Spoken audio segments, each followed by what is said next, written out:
Hello बच्चों, let's read the question.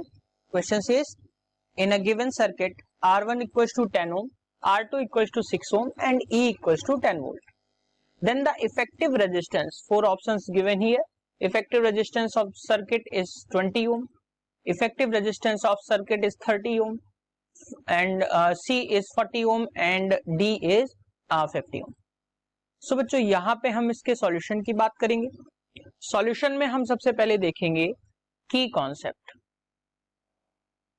तो की कॉन्सेप्ट में ध्यान रखिए, अगर रेजिस्टेंसेस को सीरीज में जोड़ा जाता है तो मैं यहां पे लिख देता हूं, तो उनका जो रिजल्टेंट रेजिस्टेंस आता है वो आता है R1 plus R2 plus R3, यानी कि इस केस में हमें मैक्सिमम रेजिस्टेंस मिलता है.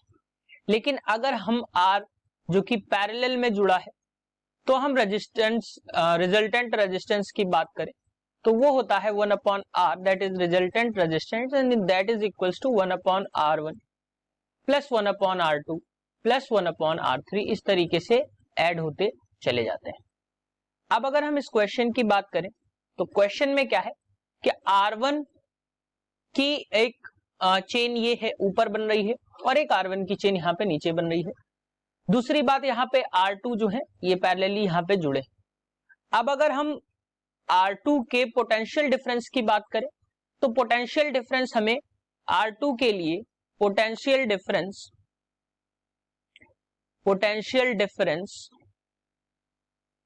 डिफरेंस फॉर R2, तो वो हमें क्या मिलेगा, 0 मिलेगा.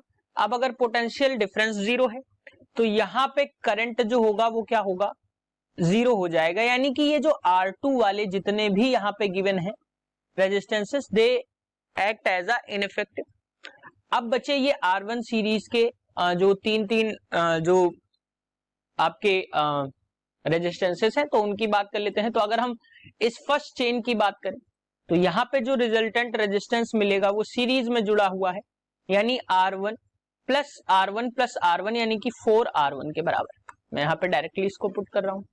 तो यहाँ पे ऊपर के केस में जो आपको वैल्यू मिल जाएगी वो 4 इंटू R1, और R1 जो है वो 10 ओम का है, यानी कि यहाँ पे आपको 40 ओम का एक रेजिस्टेंस मिल रहा है. अब अगर हम नीचे वाली चेन की बात करें तो यहाँ पे भी R कितना है, ये भी सीरीज में है, तो यहाँ भी 4R1 के बराबर, यानी कि आपको जो मिल जाएगा ये आपको मिल जाएगा 40 ओम का. तो यहाँ पे भी आपको एक 40 ओम का रिजल्टेंट रेजिस्टेंस जो है वो मिल गया. अब हम यहाँ पे बात करें कि इफेक्टिव रेजिस्टेंस की बात अगर हम करें तो इफेक्टिव रेजिस्टेंस नेक्स्ट उसमें देखते हैं. जब ये दोनों जुड़ गए हैं तो ये एक तरीके से कुछ इस तरीके से एक्ट करेंगे. यहाँ पे अगर हम देखें तो ये पैरेलली, यानी कि ये रिजल्टेंट और ये रिजल्टेंट जो कि 40 ओम और यहाँ पे ये भी 40 ओम के जो रेजिस्टेंस है ये पैरेलली रिएक्ट कर रहे हैं, यानी कि पैरेलली जुड़े हुए हैं.